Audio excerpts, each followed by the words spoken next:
Hey everyone, before I get started, I just want to remind you that if you like my content, hit that like button, subscribe to my channel, and then join the Militia Man and Crew Patreon community by clicking the link in the caption. Hey everybody, Militia Man and Crew here. I got Ophelia. She's decided that she is not going to take no for an answer, and she wants to be part of the video. And so I said, okay. But anyway, hey listen, we have some good news today. And we're going to go over some of that. One of the things that we have is the Sudanese directs the conclusion of contracts in the euro currency.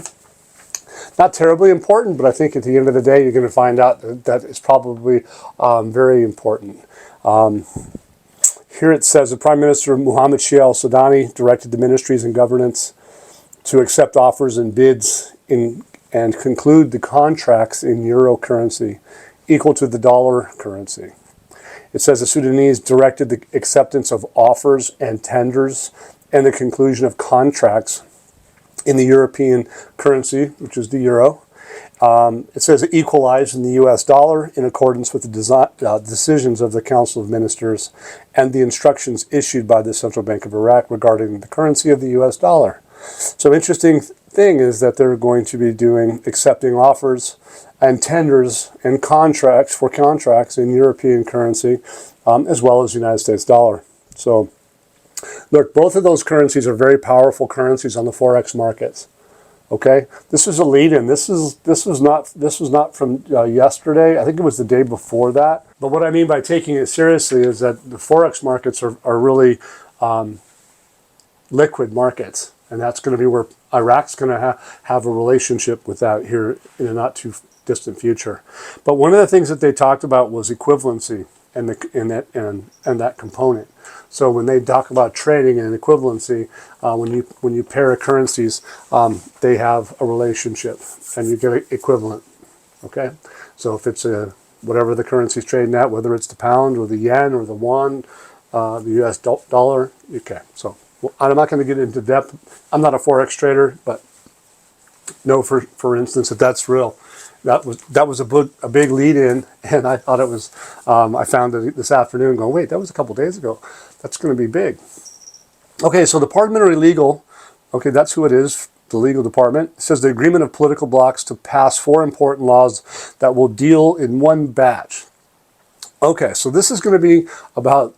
As you guys know, that the Parliamentary Legal Committee, they're talking about passing 4 important laws, and we all know that they had laws, and today you can see the news collectively went through the day up until about, I think it was 7:25 my time, which turned out to be, I believe, somewhere around 11:25 Baghdad time, and I still don't know exactly how it turned out. If they've told us how those laws came about today, they did laws on Saturday and Sunday. And they haven't disclosed if they were successful, other than that they have some things I will get into.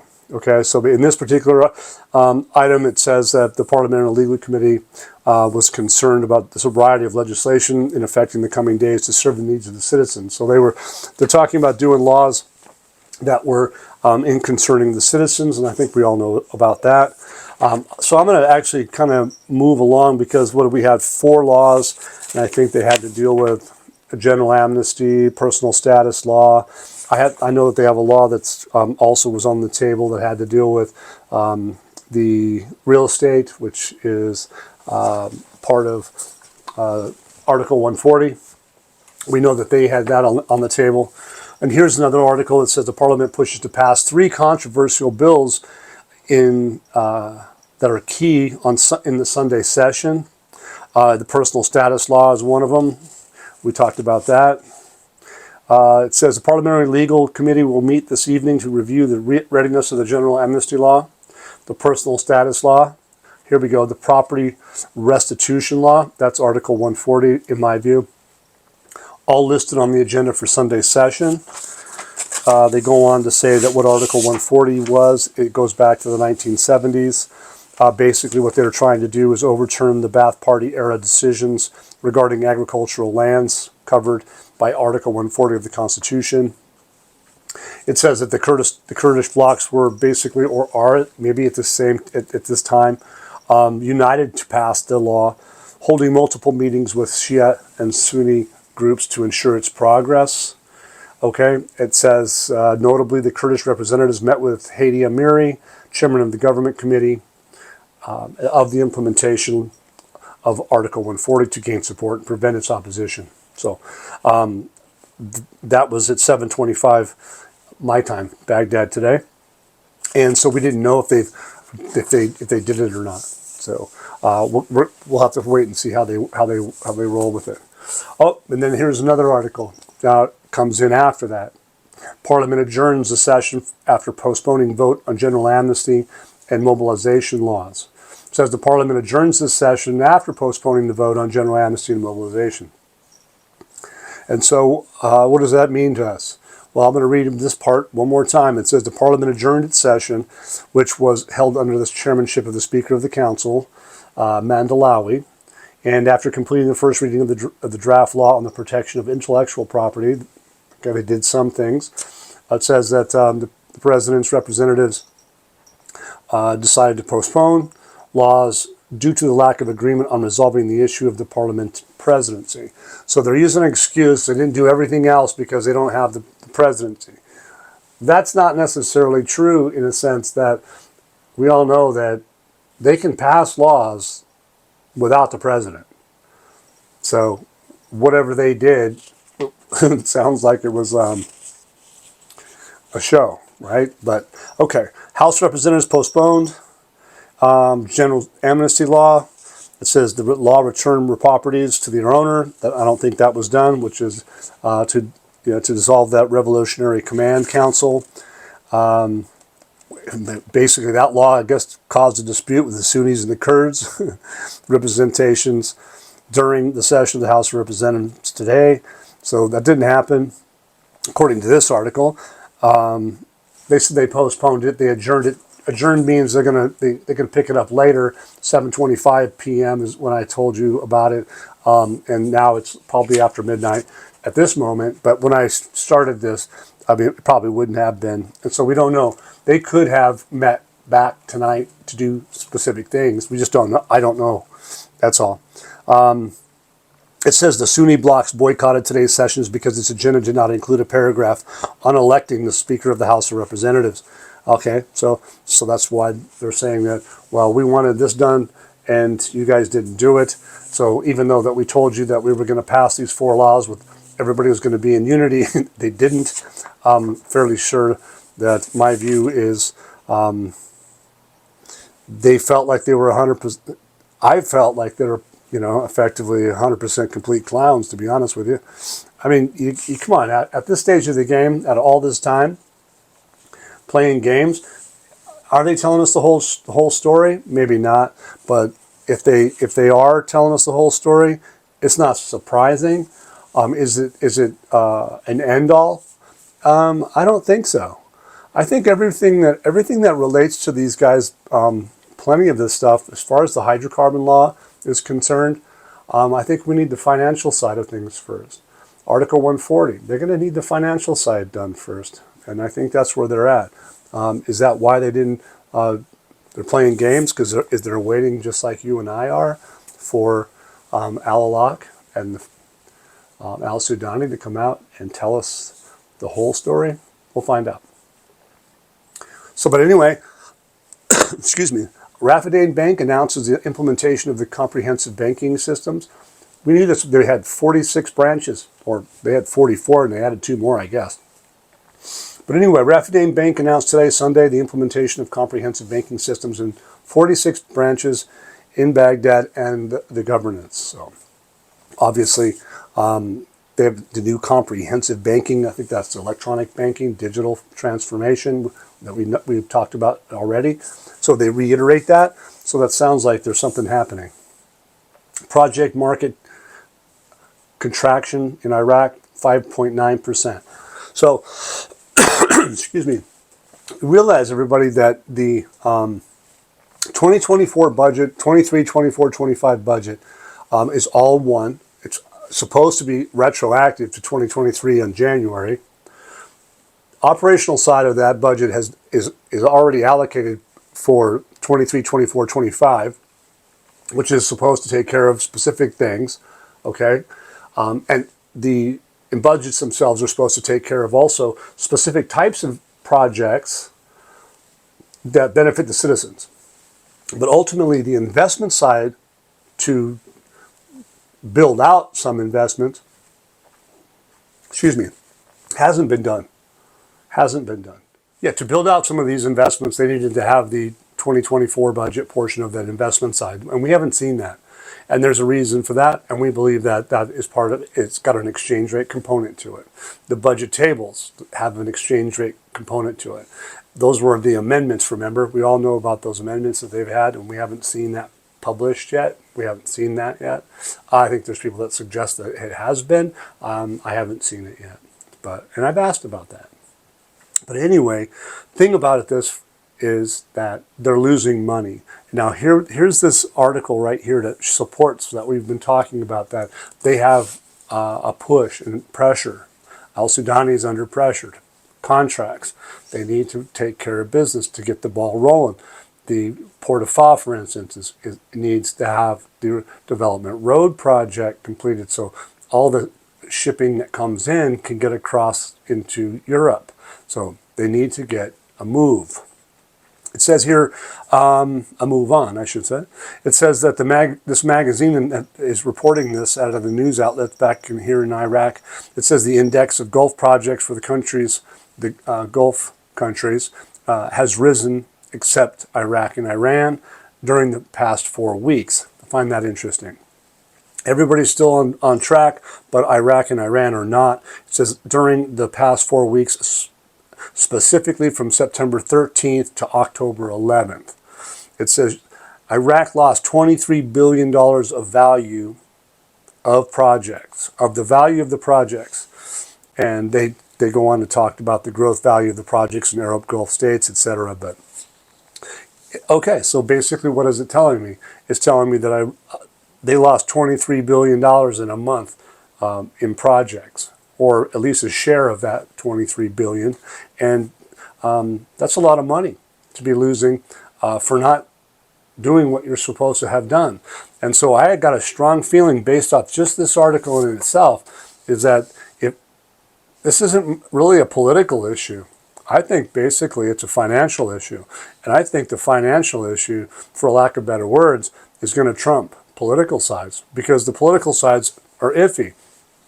When they told us that they didn't do these laws because of the presidency, the Sunni presidency, the Sunnis, the two different sides that have two candidates that can't decide for almost a year which one they want, and they're going to hold up the citizens and hold all this up. I'm not so sure if all they're doing is sandbagging because they're part of the corruption issue. I don't know. It is what it is, but why not take care of the citizens? Why not take care of it? Why not? How about this? Do what they said. Instead of having the two guys, okay, and you can't come to an agreement, throw in a third guy and do a vote and see who gets the most. It's pretty simple. They haven't done that yet. They talked about it, but they haven't done it yet. At least as of today. I don't think that they did it. So when I say clowns, clowns can surprise you. That's what clowns do. They scare you. They surprise you. Hopefully these guys can scare us with something good for once. So anyway, I'm being a little bit light. But here we go. Hybrid monetary policy. Al-Sudani's advisor reveals the central bank's new step. And this is today. Okay, so it says the economic advisor, Mahir Mohammed Saleh, he explains today details about the importance and reasons for the Central Bank of Iraq's decisions to reduce interest, as in interest rates. It's clear that the monetary policy of the Central Bank of Iraq has become a policy that meets the requirements of growth in real economic activity through activating its operational objectives aimed at reducing the cost of credit and financing with joints of economic system in general and the banking system in particular.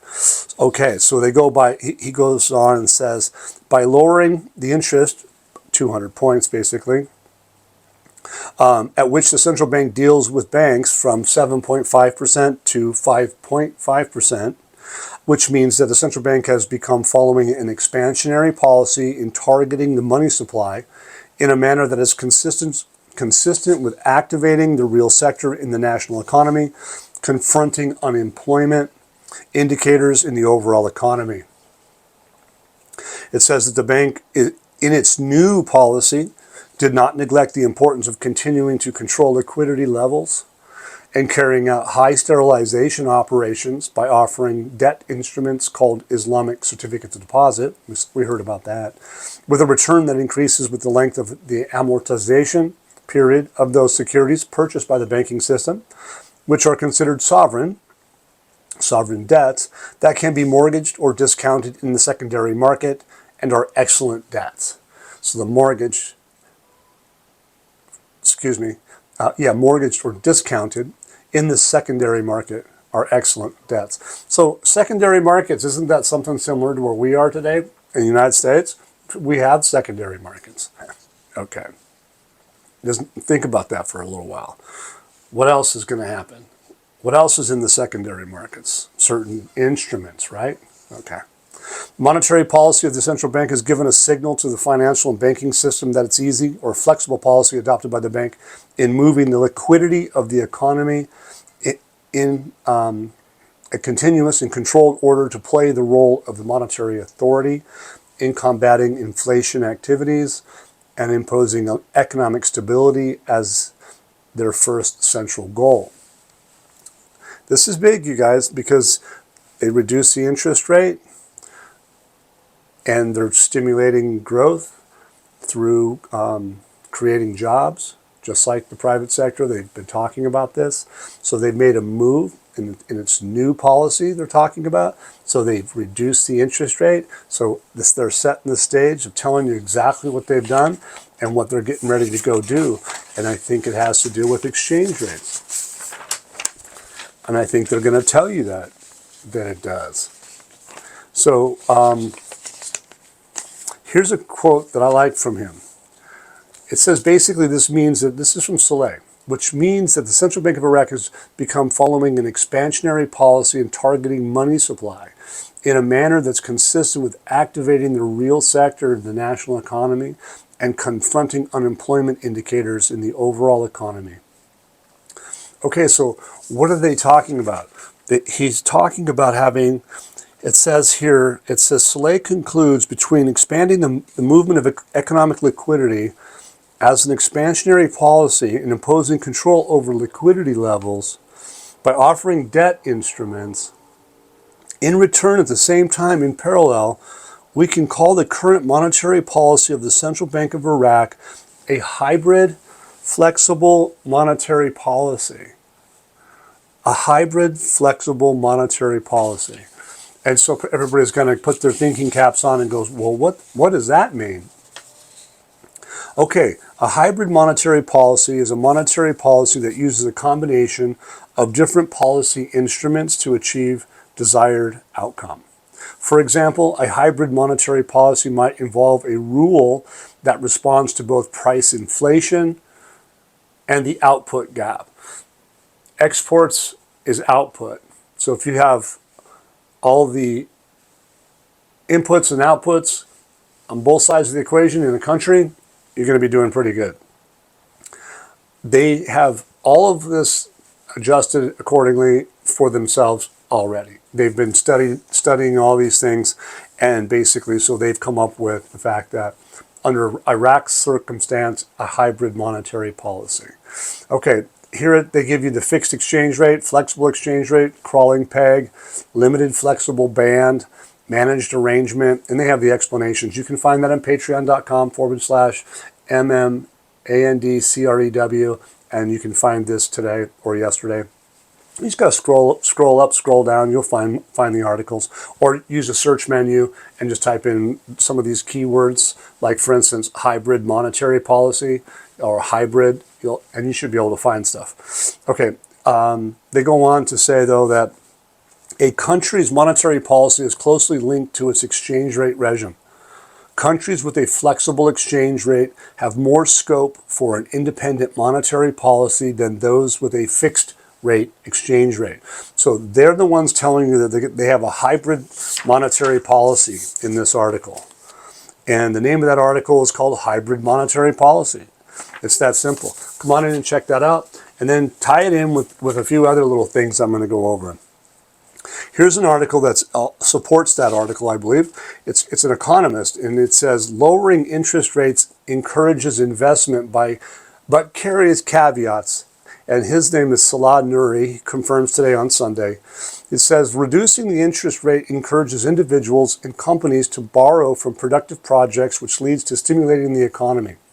Adding, lower interest rates makes the costs of loans lower and thus encourages consumption and investment. There you go.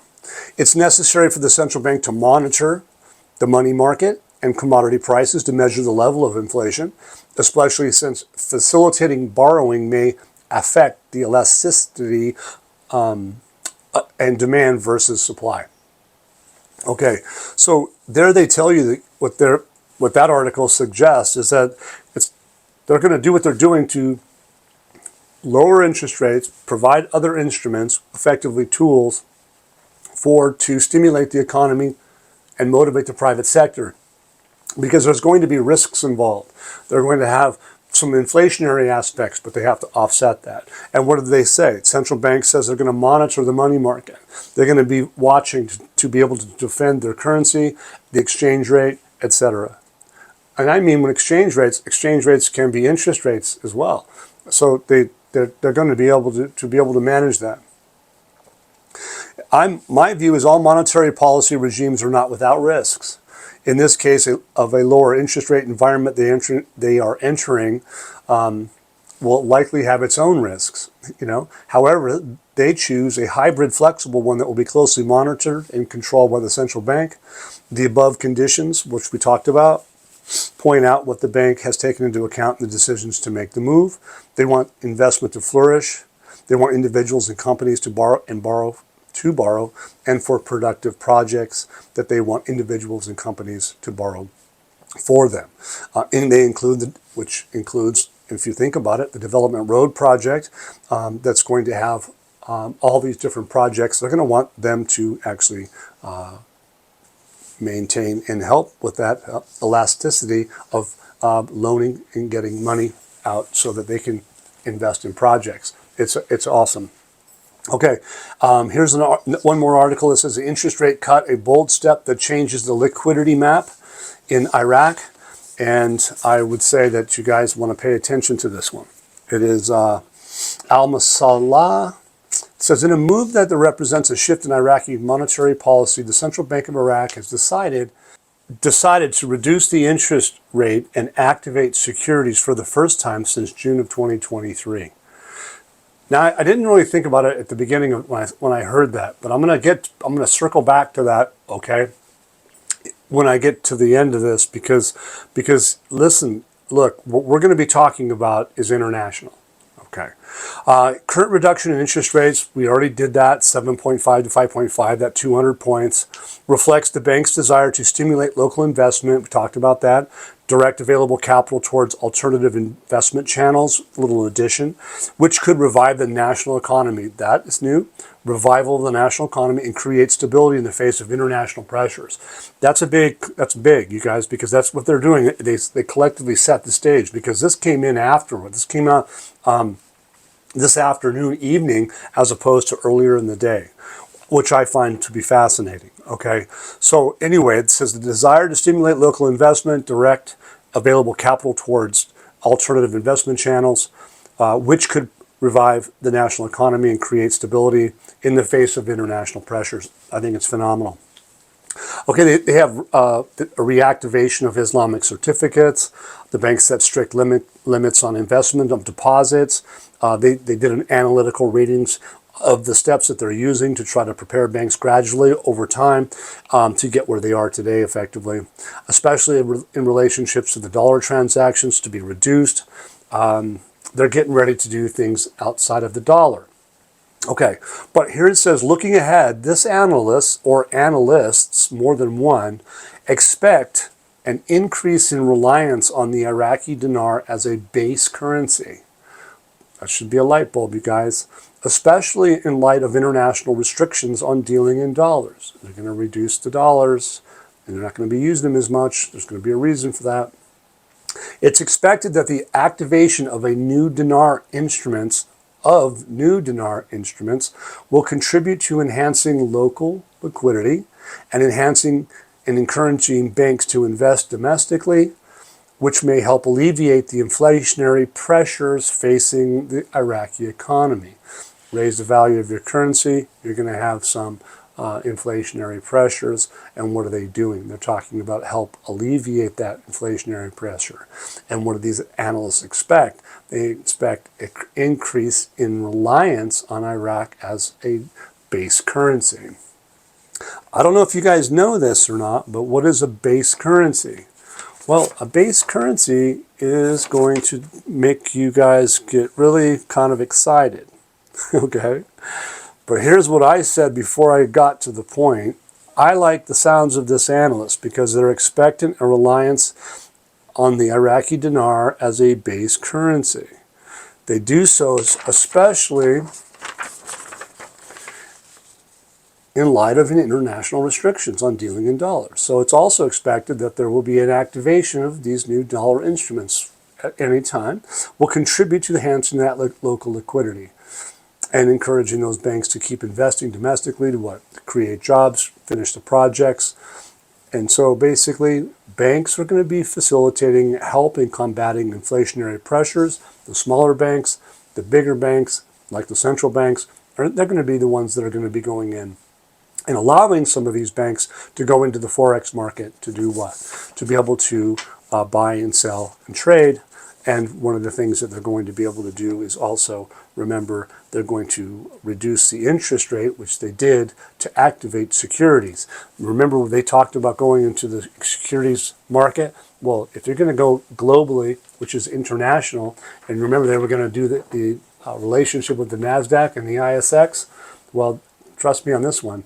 If I'm right, this article right here, and that article talking about a base currency, that specifically says analysts expect an increase in reliance on the Iraqi dinar as a base currency. You guys, check it out. What is a base currency? Base currency is the first currency in a pair of currencies being traded in the Forex exchange market.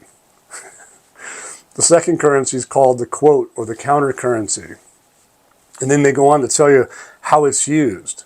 How are some of these things known about base currencies? They say how it's used in analysis, which currency is the base issue, why the US dollar is often the base currency. Well, in this case, they're talking about it's not the US dollar that's the base currency.